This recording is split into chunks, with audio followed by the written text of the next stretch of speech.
Boa noite.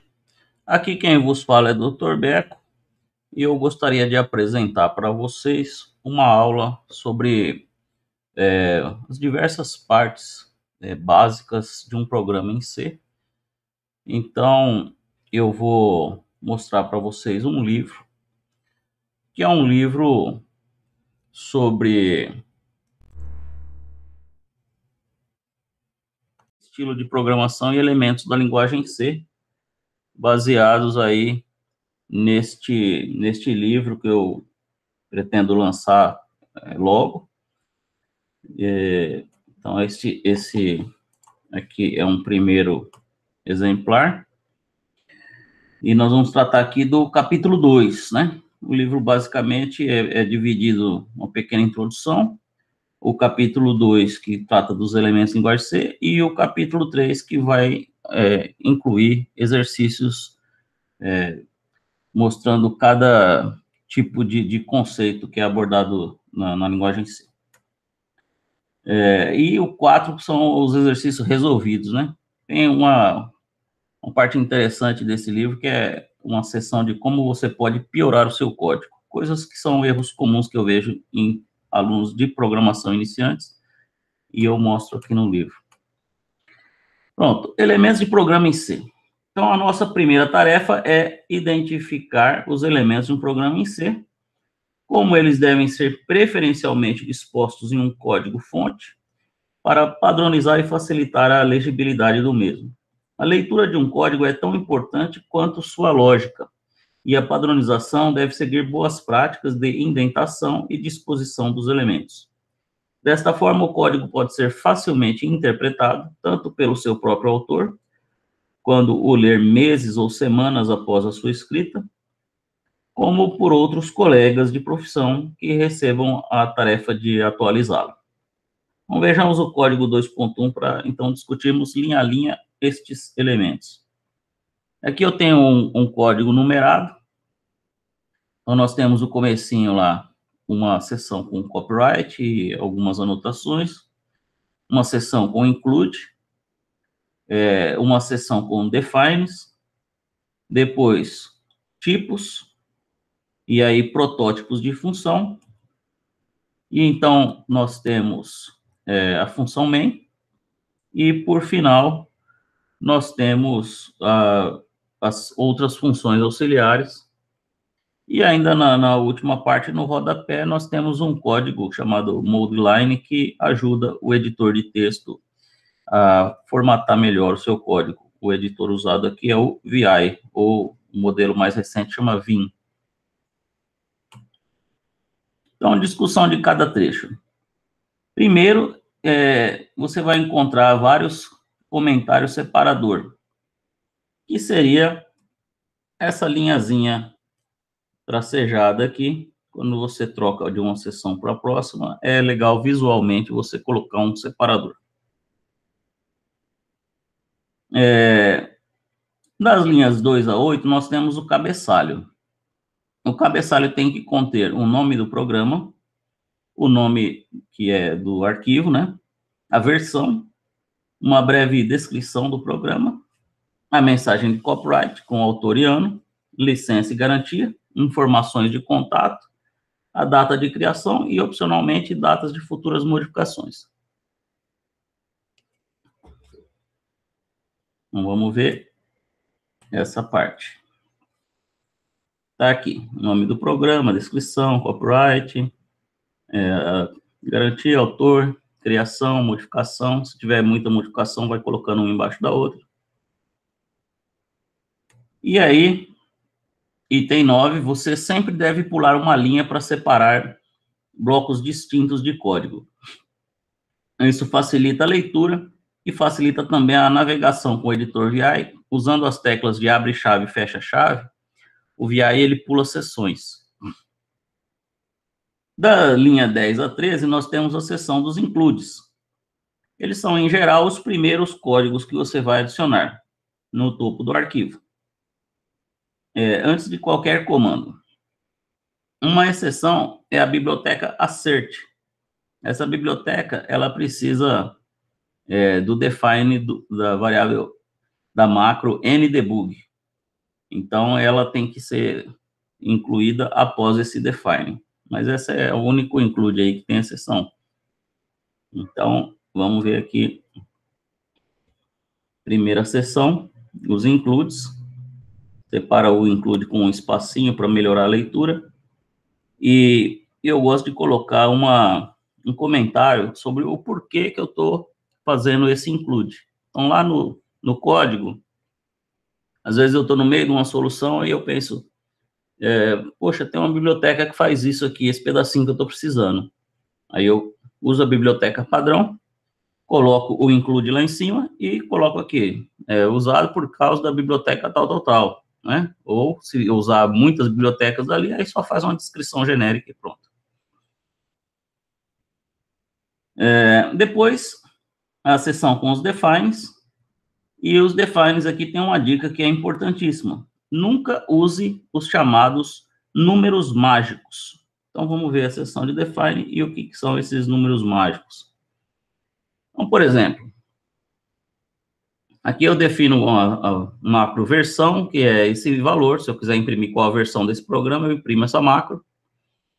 Eu defino que o debug está desabilitado, eu defino que um buffer determinado lá, tamanho 10, e aqui poderia ser, por exemplo, o máximo de clientes na memória. Então, um programa que trata aqui com clientes. Então, 100.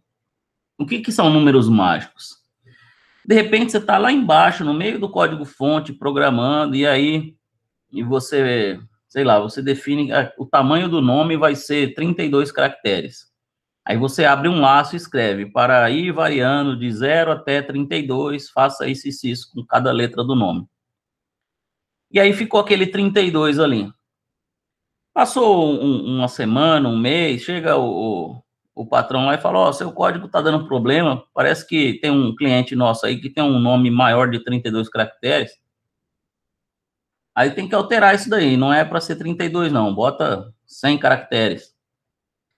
Se você tiver que procurar por todo o número 32 e alterar todo lugar, e se for um software grande com vários arquivos, tá feito o caos. Nunca mais você vai conseguir consertar esse negócio. Esse 32 que apareceu aí é chamado de número mágico. Número mágico porque é um número que surgiu do nada. Saiu da cartola do mágico. Não tem explicação, não tem uma definição do porquê que ele está ali. Então, como que a gente evita? Toda constante que vai ser usada no código, a gente faz um define, coloca o nome e coloca o valor que a gente quer. Se mais para frente tiver que alterar, você só tem que alterar uma única linha de código. Ok? Agora, seção para inclusão de typedefs, structs, etc. Aqui você vai criar tipos de dados ou estruturas de dados. Então, seguindo a ordem, evite usar variáveis globais. Mas em caso extraordinário de precisar, aqui é o lugar da declaração. Então, das linhas 22 a 30 aqui, vamos dar uma olhada. Acabou o define. Aí vem typedect, struct. Qual que é a história da variável global? Se você declara uma variável e o nome dela, a declaração dela está fora de qualquer função, por exemplo, aqui ainda estou fora das funções. Eu comecei o programa agora, então eu estou na raiz do programa, né? Quando você pensa na indentação, cada coisa que é subordinada à outra vai andando a indentação mais para a direita. Então, aqui eu estou bem colado na primeira coluna. Se eu declarar uma variável aqui, ela passa a ser global, ela passa a ser vista por todo o código. Por que devemos evitar variáveis globais? A variável, ela guarda um valor ou uma configuração e, normalmente, o que a gente faz é que uma certa função é habilitada a alterar aquele valor ou aquela configuração de forma bem controlada, sem deixar que a variável receba valores incorretos. Então, você faz uma função que altera essa variável. Essa variável, ela fica protegida se ela estiver dentro da função. Se ela tiver ali dentro, ela está com o valor protegido, e para alterar ela, você chama uma função que altera, alguma coisa assim. Quando você faz uma variável global, todas as funções do código têm acesso à variável, e todas elas podem fazer alguma coisa, e aí você não consegue mais fazer debug. Você não consegue mais saber por que essa variável está com esse valor, quem foi que alterou, quem que é o culpado.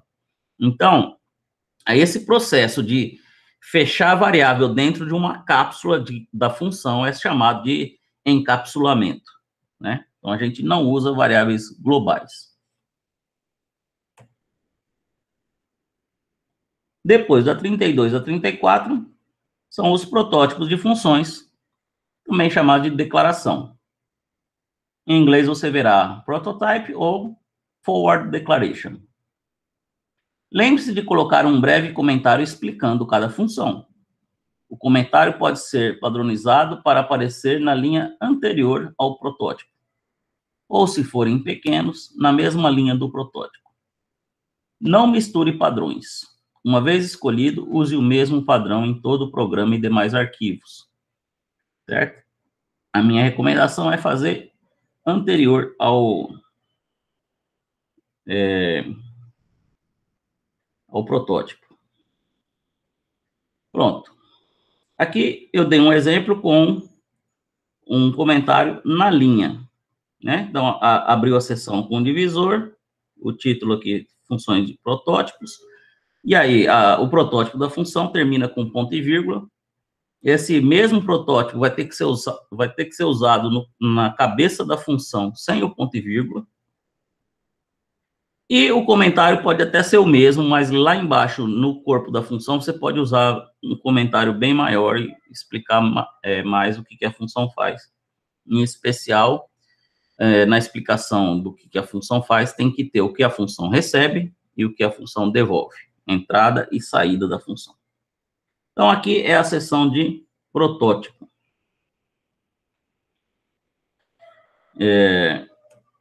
Das linhas 36 a 52, inicia aqui a função principal. Vamos analisar a estrutura interna de uma função. Então, primeiro, toda função deve ser precedida de um cabeçalho contendo breve descrição da função, explicação sobre os argumentos de entrada e explicação sobre o valor e o tipo de retorno. Se os argumentos servem de entrada e saída, acrescentar essa explicação. Então, isso que eu acabei de falar, vamos dar uma olhada aqui agora. Então, aqui começou a função principal. Antes da função principal, tem que ter uma breve explicação, valores de entrada, que são os argumentos, e valores de saída. E aí vem a cabeça da função, que é idêntica ao protótipo, exceto que aqui não tem ponto e vírgula. Abre chaves, a função fecha chaves. Na hora que abriu chaves, todo mundo para dentro, 4 espaços em branco. Não usar tab, usar espaço realmente.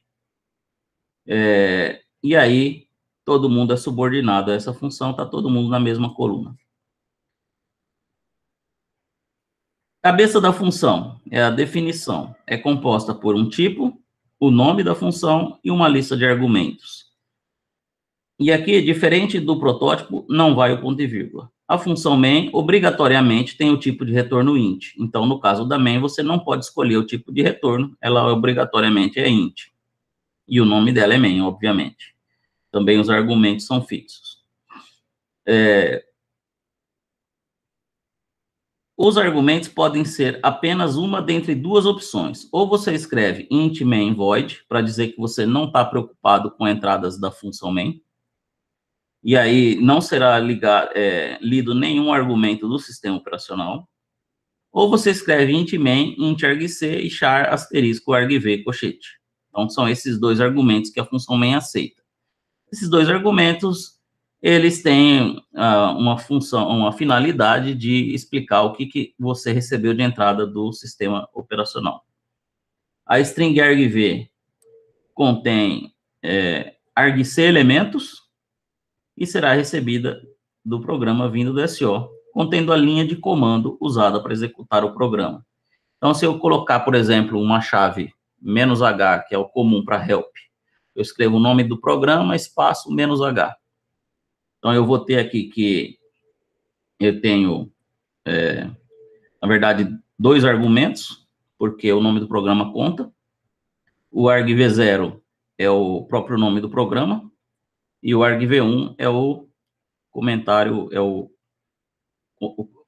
a chave, a primeira chave que apareceu. Depois vem a lista de declaração de variáveis locais. Então, é aqui que você vai declarar as variáveis. Sempre faça as declarações todas juntas e no início da função. Não faça aquele esquema de escreve um pouquinho de código, e aí declara mais uma variável, depois escreve mais código, declara outra. Não tenha preguiça de escrever o programa. Se você está lá embaixo e, de repente, percebeu que precisa de uma variável, você digita normal, como se estivesse programando, se ela já tivesse declarada, mas não faz a declaração dela ali naquele momento. Você volta ao código, vai para o início da função e declara ela lá com uma explicaçãozinha do que será. Inclua um comentário indicando qual é o uso dessa variável. Use nomes claros e bem indicativos da tarefa que a variável desempenhará. Então, vamos dar uma olhada. Então, aqui são as variáveis, a declaração das variáveis. Int i é um índice geral.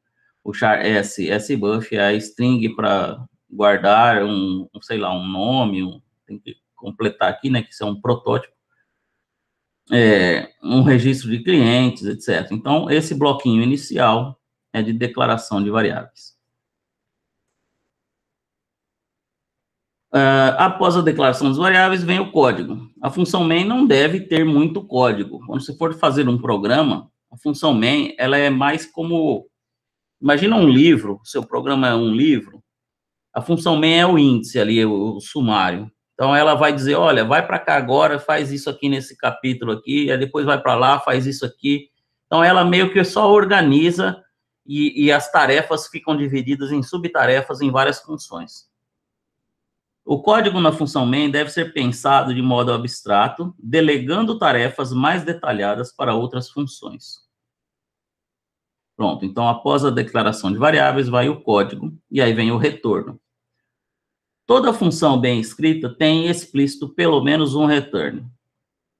Funções do tipo void, teoricamente, não precisam de return, já que, ao terminar, não causam nenhum aviso de compilação. Mas é de boa prática sempre ter explícito em tudo e, portanto, usar um return. O comando return, se a função é void, é return ponto e vírgula e acabou, porque a void não tem retorno. Mas se a função é do tipo int, é return espaço e um valor inteiro, que pode ser uma constante ou uma variável, ponto e vírgula. Então, o tipo do retorno tem que casar com o tipo da função. Se você tentar retornar um valor que é diferente do tipo da função, você vai receber um erro de compilação. Então, vamos dar uma olhada aqui agora. Então, nós temos declaração de variáveis, o seu código e um retorno. Nesse caso, a função é int, e esse exit success é um tipo int. Está declarado na stdio.h. Ponto e vírgula, fechou o corpo da função. O corpo da função, uma vez terminada a execução de sua última linha, a função retorna para o processo ou função que a chamou. No caso da função main, o programa termina e retorna ao sistema operacional. Abaixo da função main, inicia o trecho com as funções definidas pelo usuário. Sua estrutura é a mesma: comentário, cabeçalho explicativo, entradas e saídas explicadas nesse comentário. Aí vem a cabeça e o corpo da função. Por final, a nota de rodapé. O editor de texto VI permite que executamos uma série de comandos de configuração chamado modline, escritos em uma sintaxe pré-definida, posicionados nas 5 primeiras ou nas 5 últimas linhas de um arquivo. O rodapé aqui descrito configura a indentação para ter 4 espaços. Não use tab no seu código. Alguns antigos programas, editores e compiladores podem reclamar se o arquivo não tiver uma linha em branco ao final. Termine sempre com uma linha em branco. Então, vamos ver esses 2 detalhezinhos aí. Pronto. Acabou a função main, fechou chaves, uma divisória, vai começar uma nova função, a explicação, valor de entrada, valor de saída, aí a cabeça da função abre o corpo, o código, se tiver declaração de variáveis antes, declara, variáveis, código, return. Fechou, e o rodapé. E a linha 69 está em branco, foi deixada uma linha em branco aqui para certos processadores aí não reclamarem. Então, com isso, nós podemos olhar aí todas as fases de um programa bem escrito em linguagem C. Sobre a largura da linha, a recomendação é não ultrapassar a padronização de 80 caracteres por linha. Aí, nesse livro aqui, os códigos estão limitados a 54 para melhor visualização. Veja no rodapé, na linha 67, que dá para limitar no próprio rodapé. Troque o 54 que está lá por 80, e aí você terá um espaço maior. Esse livro aqui, ele é formatado especificamente, você repara que quase não tem margem, é porque ele é pensado em um e-book. Então, a margem aqui seria, na verdade, fora da tela. Seria a borda do seu leitor de e-book. Então, tá bom, muito obrigado e ficamos por aqui.